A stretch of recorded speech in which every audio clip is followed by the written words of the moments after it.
नागपंचमीला ज्वारीच्या लाह्या का बनवतात? आपल्या महाराष्ट्रात नागदेवतेला ज्वारीच्या लाह्यांचा नैवेद्य दाखवण्याची पारंपरिक पद्धत आहे.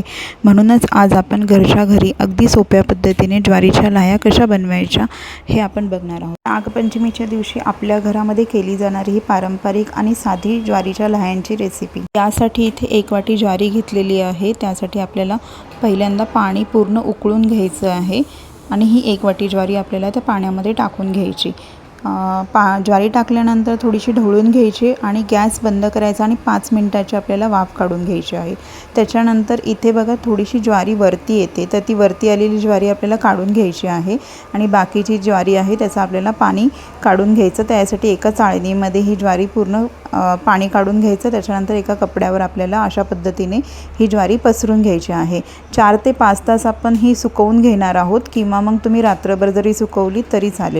सुकवलेली ज्वारीनंतर आपण एक कढई घ्यायची आणि ती पूर्ण गरम करून घ्यायची. त्याच्यानंतर थोडी थोडी करून आपल्याला अशी ज्वारी टाकून घ्यायची. थोडीशी 2 मिनटं आपल्याला परतून घ्यायची.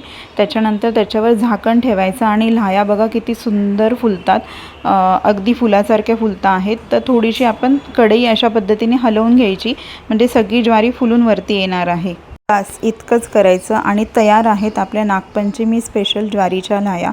सोपी रेसिपी, आपल्या जुन्या परंपरा, आपली घरची चव यापेक्षा सुंदर काय असू शकतं. या नागपंचमीला तुम्हीसुद्धा अशा लाह्या नक्की करून बघा. खूप सोपी रेसिपी आहे, जास्त काही तामझाम नाही आहे. व्हिडिओ आवडला असेल तर व्हिडिओला लाईक, शेअर आणि सबस्क्राईब करायला विसरू नका. तुम्ही कशा पद्धतीने ज्वारीच्या लाह्या करता हे कमेंटमध्ये नक्की सांगा. मला नागपंचमीच्या हार्दिक